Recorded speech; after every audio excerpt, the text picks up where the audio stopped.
Esta presentación trata sobre la relación salud-enfermedad según el contexto histórico-cultural, cómo ha evolucionado a través de la historia. Vamos a mostrar cómo salud y enfermedad son significantes, son representaciones sociales, esto es, modos de pensar, sentir, que no han sido siempre iguales. Ahora no tenemos las mismas ideas que hace 200 años o hace 2000 años, pero tampoco esas ideas o esas formas de entender han desaparecido. Más bien se trata de un proceso acumulativo. A través de la historia, los seres humanos no hemos entendido lo mismo por estos conceptos. No siempre los seres humanos hemos entendido lo mismo. Pasaba antes y eso también ocurre ahora. Entonces, mucho más allá de ser definida o entendida como la ausencia de enfermedad, es evidente que se trata de una construcción social histórica, hechas por personas que cooperan entre sí a lo largo del tiempo y en un espacio en común, con cultura y subjetividades también en común. Básicamente son tres los paradigmas para explicar, o las nociones básicas para explicar, que han existido a través de la historia sobre esta relación enfermedad-salud, salud-enfermedad. Y se plantean en orden cronológico. En esta página las vemos a manera de pantallazo, pero luego se desarrollarán más a continuación. En un primer momento responde a una concepción ontológica de entender o de comprender qué es la enfermedad. Ontología es la disciplina relacionada con la búsqueda de la definición del ser y de establecer las categorías fundamentales o los modos generales de ser de las cosas. Es la investigación, teórica por supuesto, del ser en tanto que es, más allá de los casos particulares. Es la búsqueda del conocimiento filosófico de la verdad de ese ser. Por eso está relacionada con cuestiones filosóficas, metafísicas y religiosas. Entonces, la enfermedad significa la pérdida de algo. Es la pérdida de un don, de algo que se tenía.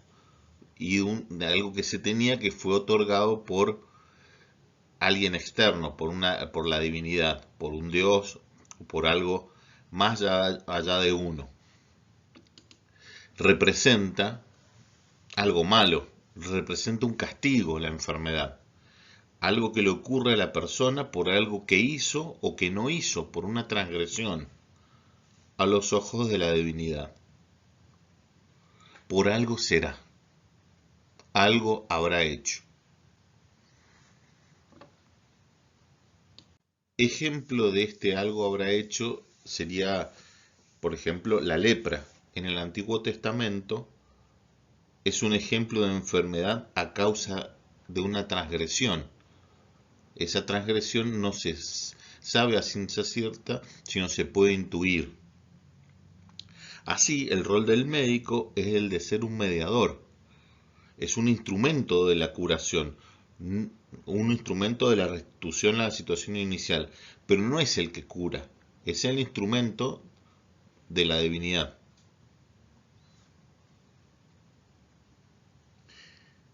Estos tipos de concepciones son las de los pueblos del antiguo Oriente Medio o de la Mesopotamia. Más allá de las concepciones, de la forma de entender la enfermedad, también existe la forma de tratar la enfermedad, y mucho de eso tiene que ver con el conocimiento de lo empírico. y con la experiencia. Por ejemplo, una compilación de esas experiencias y tiene que ver con el Código de Hammurabi, que no solamente tenía que ver con la ley del talión, de la restitución, sino también ya estipulaba cómo eran los actos médicos, cómo se deberían retribuir económicamente y cómo se debería hacer en los casos de mala praxis. Pero por sobre todo implementa o reglamenta las nociones de higiene pública.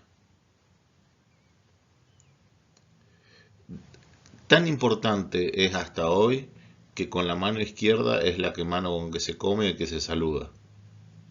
La mano derecha y no con la izquierda. ¿Sí? La mano derecha es la mano para saludar y para comer y la izquierda no. Luego con los griegos, ya más cercano al año cero de la era común, si bien permanece este paradigma ontológico, porque sigue relacionado con la transgresión, se introduce una racionalidad distinta, una causalidad, y una racionalidad que tiene que ver con el balance, con el equilibrio, y la posibilidad de recuperar ese balance por medio de la medicina empírica, por medio de la recuperación o de solucionar esos factores externos que estaban provocando el desbalance. Con Hipócrates, el paradigma del equilibrio tiene su máximo desarrollo. Es reconocido como el fundador de la medicina occidental. Y justamente por eso es porque sienta las bases de la noción de salud como equilibrio, que es intrínseca a nuestra forma de entender actual y pilar de la medicina moderna. Entonces, la enfermedad se la entiende como la consecuencia de la exposición a ciertos elementos físicos, por lo tanto externos al individuo, que provocan ese desbalance. Era entendido en ese momento ese desbalance como la causa causado por la mezcla inadecuada de humores. Ahora lo podemos entender de otra manera, pero la noción de balance empieza aquí. También plantea que Hipócrates era una divinidad, se transformó en un dios para ellos. Esas son las explicaciones. Y que tenía dos hijas, Higia y Panacea, que es en realidad es la metáfora a través de la cual la medicina o la salud produce sus efectos. Higia y Panacea son similares a higiene y panacea. La panacea tiene que ver con la cura, con el remedio, y la higiene con la prevención. Entonces, la base de las nociones modernas ya de la medicina occidental ya están planteadas aquí. Están planteadas aquí porque ya son los modos de acción de la medicina para recuperar la salud a través de la curación, que sería la panacea, y de la higia deviene lo que nosotros entendemos por higiene. Esta noción de balance no siguió, noción de los griegos de balance, no siguió acelerándose o teniendo su inercia durante la Edad Media, sino que se retrotrajo a la visión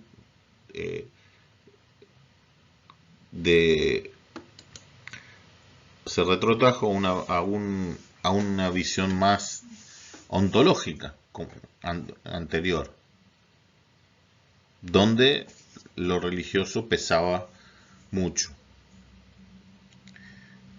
El desarrollo de la medicina árabe empírica decae por un lado porque se retiran de la península ibérica y por otro lado un frente interno que dentro de los pueblos árabes los que ascienden al poder son los mamelucos y no los árabes que ya existían en España, que no continuaron no continuaron con los desarrollos científicos y fueron los que quemaron la biblioteca de Alejandría. Entonces tampoco hubo por el lado de la parte árabe mayores desarrollos.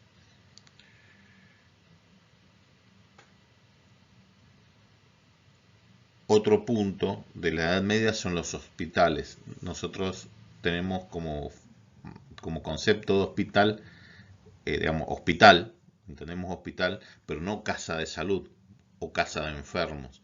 Y esto es porque los hospitales estaban relacionados con los hospicios o con la iglesia, tenían un origen ahí y no eran casas de curación, sino que eran repositorio de personas para que se curaran o murieran. No el concepto de hospital, la idea de hospital de la Edad Media inicial, no es el hospital que entendemos ahora, que es el lugar donde que a través de la medicina se restablece la salud o se curan las personas. Esto significa que eran desmedicalizados, no eran atendidos por médicos, sino por monjas. A su vez, los médicos de la Edad Media no podían tocarle el cuerpo, no podían hacer cirugía. Quienes hacían cirugía eran los barberos o cirujanos barberos. El tratamiento principal que se usaba era la sangría, a través de la realización de cortes o la aplicación a través del uso de sanguijuelas que chupaban sangre. Este hincapié en el tema de la sangría es clave, porque en la Edad Media la sangría fue parte esencial de la práctica médica. Por ejemplo, la escuela de Salerno, en el siglo XII, afirmaba que su ejercicio purga el cuerpo, refuerza la memoria, limpia la vejiga, deseca el cerebro, calienta la espina dorsal, aclara el oído, alarga la vida y ahuyenta las enfermedades. Todo una serie de aseveraciones que no eran contrastables empíricamente.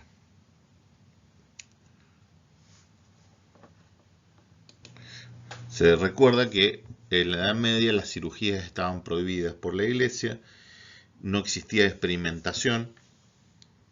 Recién para fines de 1200, 1300 empiezan las primeras universidades, pero estos médicos no operaban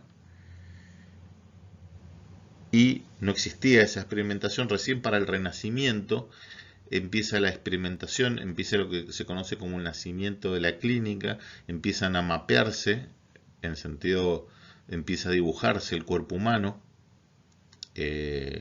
a través del uso de cadáveres, la investigación con cadáveres, esos dibujos que uno ha visto de anatomía son de esa época y empieza el tráfico y el negocio del tráfico de cadáveres. Entonces, haciendo una parada acá en estas formas y para poder concentrarse sobre las formas de entender o de paradigmas de salud y enfermedad o de enfermedad que existen y han existido, hemos visto dos nociones hasta ahora: la que tiene que ver con lo ontológico, la que tiene que ver con el equilibrio, dos formas de entender a la enfermedad, o la ausencia de enfermedad, o la búsqueda de la desaparición de la enfermedad. Estas dos están presentes en la actualidad. La primera representa algo inespecífico, la enfermedad no es una entidad, es una entidad difusa, no hay una causalidad clara, por algo será. Es abstracta, asociada a algo, tiene que ver con los aspectos religiosos o con pensamientos de tipo mágico y no lógico racional.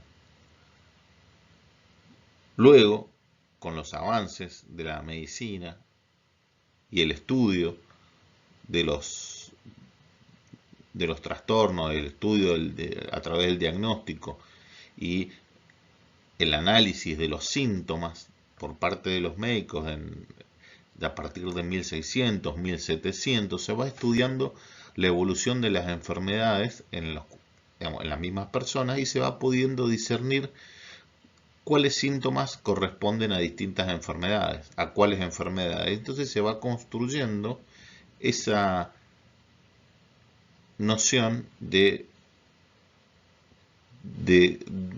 tal conjunto de síntomas es una enfermedad y no es otra, a través de todo este nacimiento de la clínica y de la medicina moderna que conocemos hoy, que también pasa a formar lo que entendemos a nosotros actualmente como un enfermo, paciente y todo ese tipo de significados. Pero por sobre todo tiene que ver con un desequilibrio a causa de factores externos de los cuales la persona no es culpable. Puede tener una deficiencia de una baja de defensa, pero no tiene una culpable, no es consciente, no es culpable de una transgresión, no lo hizo de manera voluntaria y a propósito.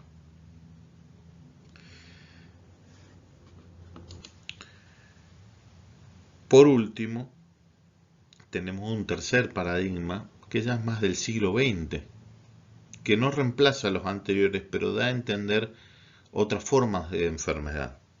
Cada paradigma de enfermedad o modelo de enfermedad sucede al otro y es consecuencia de la superación del anterior. Sin el anterior no podría, emerge a partir de la superación del anterior. Sin el anterior, sin que el anterior fuera entendido y fuera superado ese paradigma, no podría aparecer.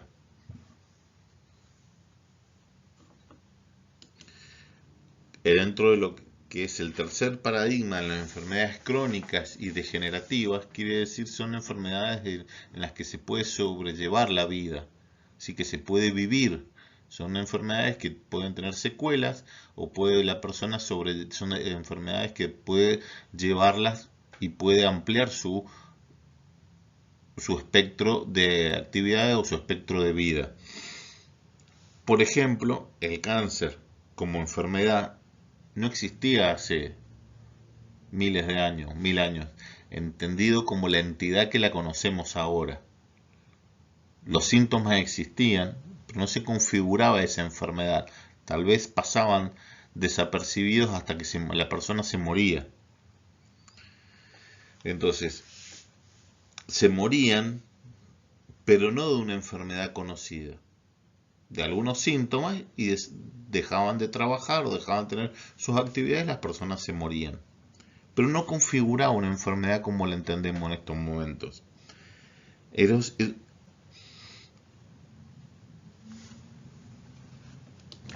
Porque ya para el siglo XVII ya se empiezan a estudiar los síntomas que llevan a una o cual enfermedad. Entonces se empieza a estudiar la etiología o el desarrollo de la enfermedad y cuál podría ser sus tratamientos. Tal es el caso de la tuberculosis en Inglaterra y de Ramazzini en Italia con las profesiones, las actividades y las profesiones que enferman.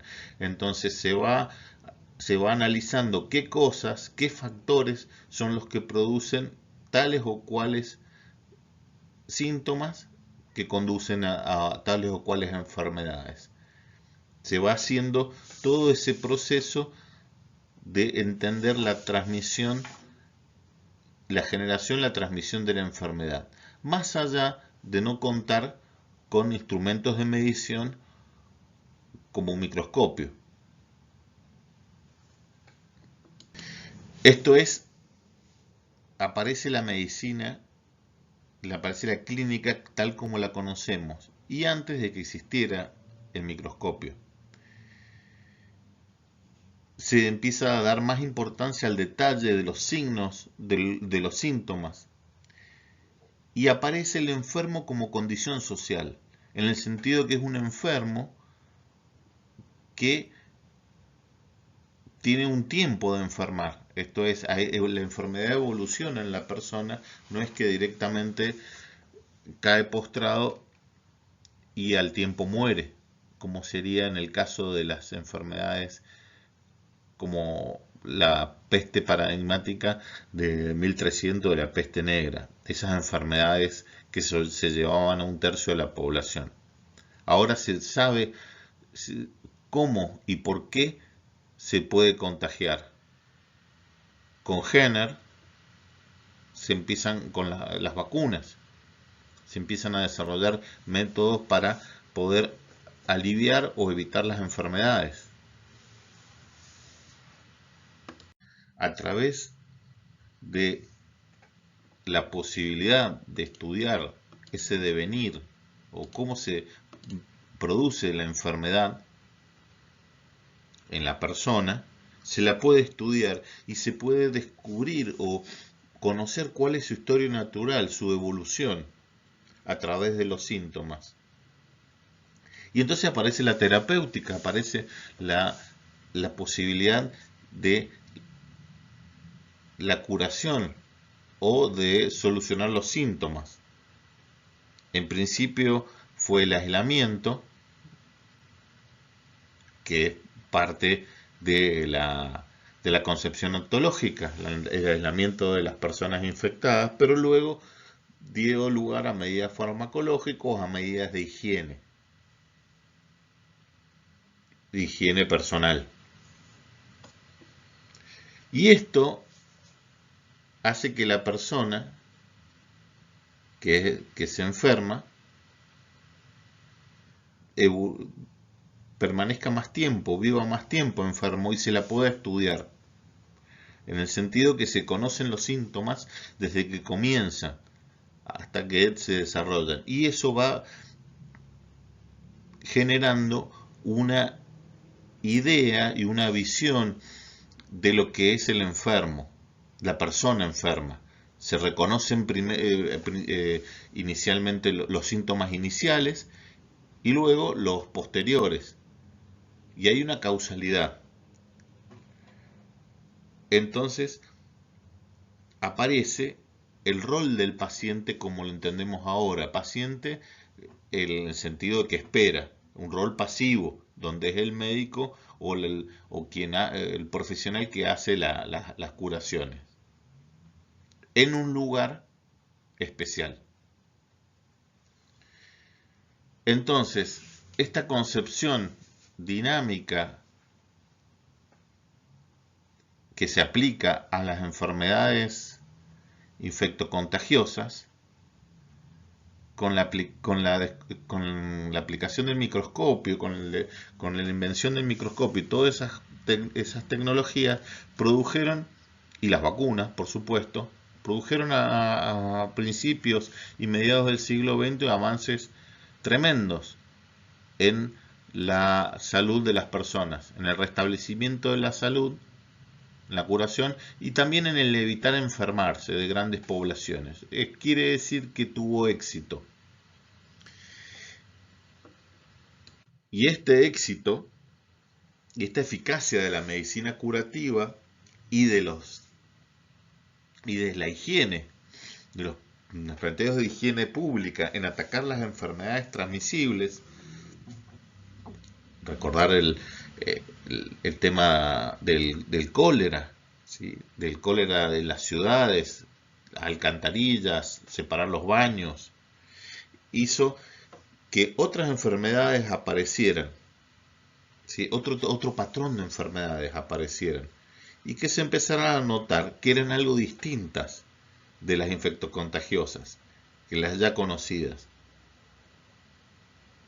No es que no existieran, sino que no eran tan evidentes. Y acá en este punto estamos tomando nota de algo.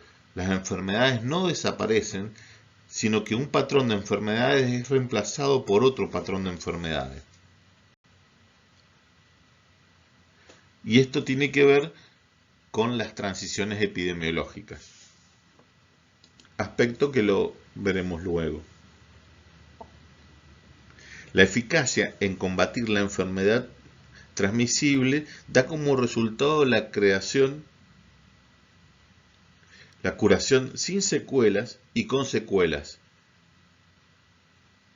Y también de la aparición, o mejor dicho, que empiezan a notar las enfermedades crónicas y enfermedades degenerativas. Volviendo al paradigma de enfermedad, se tratan de enfermedades que son reconocibles, que tienen fases de evolución, por lo que la persona que está enferma se le asigna un rol social, también como en la anterior.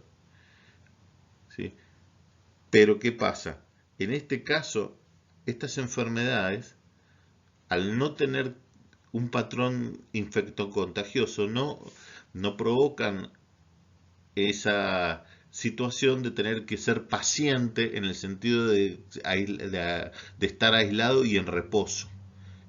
No requiere aislamiento porque el aislamiento corresponde al patrón de las enfermedades contagiosas, infectocontagiosas, y estas no lo son. Son enfermedades que son degenerativas, autoinmunes, pero que no producen contagio. Y esto es un punto muy central de este paradigma, porque tiene que ver con la capacidad de la persona de relacionarse. Si en el otro punto en el otro paradigma, el enfermo tenía que recluirse hasta estar sano, ¿sí? Hasta pasar el punto de no contagiar y poder recuperarse, en este punto la persona no lo necesita, porque no produce no produce o puede producir un daño respecto de lo colectivo, sino que inclusive puede ser que no se noten sus síntomas y pues justamente después los síntomas que tiene son sobre la misma persona y no producen efectos hacia afuera. Y esto es un cambio muy grande porque permite que se siga relacionando, que no tenga que aislarse, sino que pueda seguir en relación con las otras personas, con los otros sujetos. Quiere decir que puede seguir trabajando y ser parte y no ser excluido, como lo es el paradigma del enfermo que tiene que estar aislado. En este caso sí existen estadios donde la persona necesita recuperarse, pero no es que tenga que recuperarse o situaciones de debilidad o en algún momento donde ya no es donde ya no hay más terapéutica que se pueda hacer, pero en su mayoría pueden seguir ejerciendo su función social sin inconvenientes. Mejor dicho, sin inconvenientes sociales, solamente inconvenientes que tengan que ver derivado de su padecimiento. Entonces, acá, paciente ya no es sinónimo, ya no tenemos la imagen de una persona en la cama, no es un sujeto pasivo, es un sujeto que demanda. Por eso existen muchas asociaciones relacionadas con pacientes, usuarios y familiares de enfermedades crónicas degenerativas como esclerosis múltiple y similares, porque son pacientes, o son, mejor dicho, son personas que están enfermas, pero pueden seguir con su vida de alguna manera y que necesitan seguir con su vida, ejercer su rol social.